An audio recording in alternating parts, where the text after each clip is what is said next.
मनाली आज के टाइम पे इंडिया के सबसे फेमस हिल स्टेशंस में से एक है।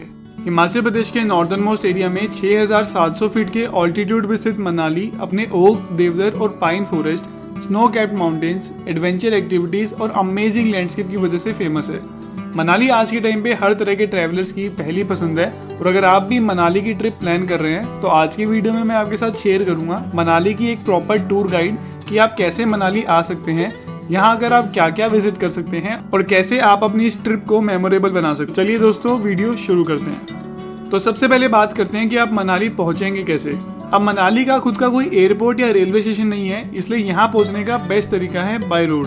दिल्ली, चंडीगढ़, शिमला और धर्मशाला जैसी जगहों से मनाली के लिए रेगुलर वोल्वो और स्टेट ट्रांसपोर्ट की बसें चलती हैं जो कि आपको 800 से 1500 रुपए में मनाली पहुंचा देगी। दिल्ली से मनाली 12 घंटे और चंडीगढ़ से मनाली 8 घंटे लंबी जर्नी है और अगर आप चाहें तो अपने पर्सनल व्हीकल या कोई कैब हायर करके भी यहाँ आ सकते हैं और इस रास्ते पे भी आपको बहुत ही बढ़िया व्यूज देखने को मिलते हैं। हालांकि अगर आप नॉर्थ इंडिया के अलावा कहीं और से मनाली विजिट करने आ रहे हैं तो आप भुंतर एयरपोर्ट तक की फ्लाइट भी ले सकते हैं और भुंतर से मनाली आप कैब हायर करके 1 से 1.5 घंटे में मनाली पहुंच सकते हैं। मनाली पहुंच के सबसे पहले आपको अपने होटल में जाके कुछ देर रेस्ट करना चाहिए। मनाली में आपको लग्जरी और बजट दोनों कैटेगरी के होटल्स, रिजॉर्ट्स और होमस्टेज देखने को मिल जाएंगे और मैं आपको रेकमेंड करूंगा कि आप अपने होटल या होमस्टे ओल्ड मनाली में ही बुक करें।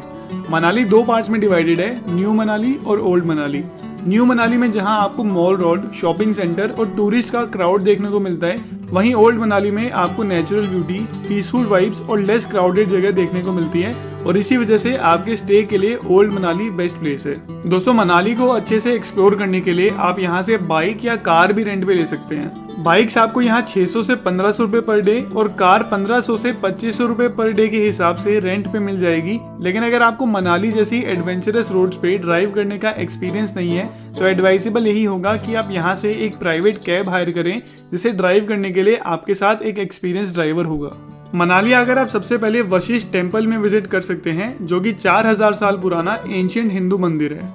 ये मंदिर रामायण काल के ऋषि वशिष्ठ को समर्पित है जो कि भगवान राम और लक्ष्मण जी के गुरु भी थे। इस मंदिर के पास एक हॉट वाटर स्प्रिंग भी है जहाँ पूरे साल गर्म पानी बहता है और माना जाता है कि इस पानी में काफी मेडिसिनल प्रॉपर्टीज भी है जिससे हमारी स्किन की काफी सारी प्रॉब्लम्स क्योर भी हो जाती है। यहाँ पे लेडीज और जेंट्स के लिए प्रॉपर अलग अलग बेदिंग एरियाज बनाए हुए हैं और इस मंदिर में आकर आपको इस हॉट वाटर स्प्रिंग में डुबकी भी जरूर लगानी चाहिए। वशिष्ठ टेम्पल विजिट करने के बाद आपको यहाँ से सिर्फ 3 किलोमीटर दूर जोगिनी फॉल्स तक का ट्रैक भी जरूर करना चाहिए। जोगिनी फॉल्स मनाली का एक बहुत ही सुंदर वाटरफॉल है और इसे और भी सुंदर बनाता है वशिष्ठ टेम्पल से यहाँ तक का ट्रैक जो कि पाइन ट्रीज और एप्पल गार्डन से होते हुए गुजरता है। अगर आप नेचर और एडवेंचर लवर हैं तो इस ट्रैक को आप बहुत ही ज्यादा एंजॉय करेंगे। वशिष्ठ टेम्पल से जोगिनी फॉल्स तक के इस ट्रैक को कंप्लीट करने में आपको करीब 3 घंटे लगेंगे और रास्ते में आपको कुछ छोटे छोटे रेस्टोरेंट्स भी मिल जाएंगे जहां आप कुछ रिफ्रेशमेंट्स ले सकते हैं। जोगिनी फॉल्स 160 फीट की ऊंचाई से गिरने वाला वाटरफॉल है और अगर आप चाहें तो इसके टॉप तक का ट्रैक भी कर सकते हैं जहां से आपको मनाली वैली का बहुत ही बढ़िया व्यू देखने को मिलता है। मनाली आकर आपको यहाँ के सबसे फेमस और सबसे सीनिक रोहतांग पास पे विजिट करना बिल्कुल भी मिस नहीं करना चाहिए। 13,000 फीट से भी ज्यादा के ऑल्टीट्यूड पे स्थित रोहतांग पास हिमालयस के सबसे ऊंचे पासेस में से एक है और यहाँ से आपको हिमालयस के पीर पंजल रेंज का बहुत ही बढ़िया व्यू देखने को मिलता है। रोहतांग पास मनाली से सिर्फ 50 किलोमीटर दूर है लेकिन यहाँ के स्नो कैप्ड माउंटेन्स और नेचुरल ब्यूटी का जो व्यू आपको देखने को मिलता है उसे वर्ड्स में डिस्क्राइब नहीं किया जा सकता। रोहतांग पास इतने हाई ऑल्टीट्यूड पे स्थित है कि समर्स के टाइम पे भी आपको यहाँ काफी ज्यादा स्नो देखने को मिलती है जो कि यहाँ के लैंडस्केप को और भी ज्यादा सुंदर बना देता है। रोहतांग पास पे विंटर्स में इतनी हैवी स्नोफॉल होती है कि इसे नवंबर से मार्च तक कंप्लीटली बंद कर दिया जाता है और आप सिर्फ मई से अक्टूबर तक ही यहाँ विजिट करने आ सकते हैं।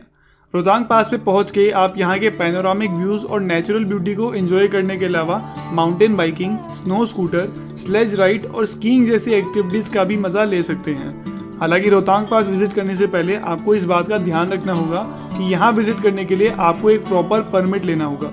रोहतांग पास एक बहुत ही सेंसिटिव एरिया है और यहाँ की नेचुरल ब्यूटी को प्रिजर्व करने के लिए हिमाचल प्रदेश गवर्नमेंट ने यहाँ आने वाले व्हीकल्स पे लिमिट लगाने के लिए इस परमिट को इंट्रोड्यूस किया है। रोहतांग पास के लिए दो तरह के परमिट्स होते हैं। एक वो परमिट जो आपको मनाली से रोहतांग पास तक जाने के लिए लेना होता है और एक वो परमिट जो आपको रोहतांग पास से आगे जाके लद्दाख या स्पीति वाले रास्ते के लिए लेना होता है। अगर आप मनाली से सिर्फ रोहतांग पास विजिट करना चाहते हैं तो आपको 500 रुपए की परमिट फी और 50 रुपए की कंजेशन फी पे करके अपना परमिट लेना होगा। और अगर आप रोहतांग पास से आगे जाके लद्दाख या स्पीति जाना चाहते हैं तो आपको सिर्फ 50 रुपए की कंजेशन फी पे करके अपना परमिट मिल जाएगा। ये परमिट आपको डिस्ट्रिक्ट एडमिनिस्ट्रेशन कुल्लू की ऑफिशियल वेबसाइट से मिनिमम 2 दिन पहले लेना होगा और रोहतांग पास पे एक दिन में सिर्फ 1200 व्हीकल्स ही अलाउड होते हैं, तो मेक श्योर कि आप अपना परमिट एडवांस में ही बुक कर लें।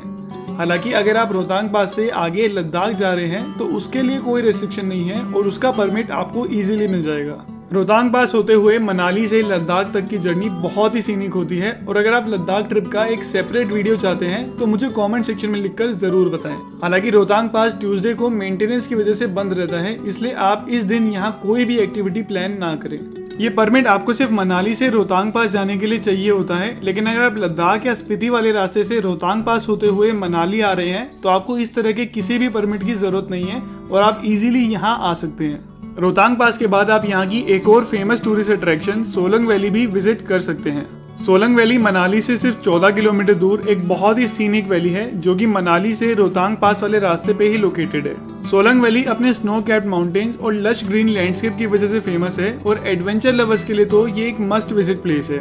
मनाली की सारी एडवेंचर एक्टिविटीज जैसे कि paragliding, cable ropeway, snow scooter और जॉर्बिंग आपको सोलंग वैली में ही देखने को मिलती है। विंटर्स के टाइम पे सोलंग वैली पूरी तरह से स्नो में कवर हो जाती है, जो कि इसे स्कीइंग और बाकी विंटर एक्टिविटीज के लिए परफेक्ट डेस्टिनेशन बनाता है। सोलंग वैली की ज्यादातर एडवेंचर एक्टिविटीज आप 500 रुपए से 2000 रुपए में बहुत अच्छे से एंजॉय कर सकते हैं। हमारी लिस्ट में अगला नाम है हडिम्बा देवी टेम्पल का। हडिम्बा देवी टेम्पल मनाली का एक काफी फेमस टेम्पल है जो कि महाभारत काल के पांडव भीम की वाइफ हडिम्बा देवी को समर्पित है। 1553 में बना ये मंदिर ओल्ड मनाली से सिर्फ 3 किलोमीटर दूर देवदार के फॉरेस्ट में सिचुएटेड है और ये मंदिर अपने यूनिक आर्किटेक्चर की वजह से भी फेमस है।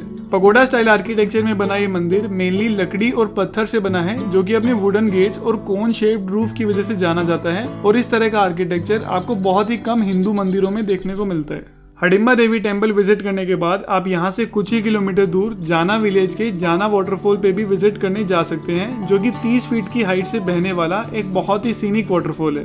इस वाटरफॉल तक पहुंचने के लिए आपको पाइन और देवदार के डेंस फॉरेस्ट में से ट्रैक करना होगा, जो कि एक बहुत ही सुंदर ट्रैक होता है। ट्रैकिंग की बात करें तो मनाली से आपको काफी सारे एडवेंचरस और सीनिक ट्रैक ऑप्शंस मिलते हैं और आप मनाली से हमता पास ट्रैक, 20 कुंड ट्रैक, ब्रिगू लेक ट्रैक, देव डिब्बा ट्रैक, सर पास ट्रैक, चंद्रखनी पास ट्रैक और रानी सुई ट्रैक का मजा ले सकते हैं। मनाली आकर यहाँ के टूरिस्ट प्लेसेस के अलावा आपको यहाँ के ट्रैकिंग रूट्स को भी जरूर एक्सप्लोर करना चाहिए, क्योंकि मनाली के ट्रैक पूरे हिमाचल के सबसे सीनिक ट्रैक्स में से एक होते हैं। दोस्तों, इन सब के अलावा भी आप मनाली आकर काफी सारी प्लेसेस जैसे कि Manikaran Sahib Gurudwara, Manu temple, Sethan valley, Arjun Gufa, Kasol, Beas river view point, great Himalayan national park और भी काफी सारी जगहों पे विजिट कर सकते हैं।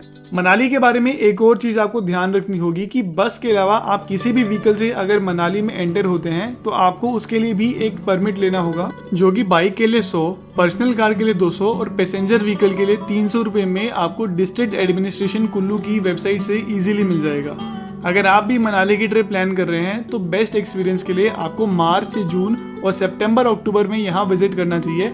लेकिन अगर आप स्नो लवर हैं और स्कीइंग जैसी एक्टिविटीज का मजा लेना चाहते हैं तो आप विंटर मंथ्स में भी यहाँ विजिट करने आ सकते हैं। तो दोस्तों, ये था हमारा आज का वीडियो। अगर आपको ये वीडियो अच्छा लगा तो अपने फ्रेंड्स और फैमिली के साथ वीडियो को शेयर करें, चैनल को सब्सक्राइब करें और लाइक का बटन दबाना ना भूलें। अगले वीडियो में मिलते हैं। Till that time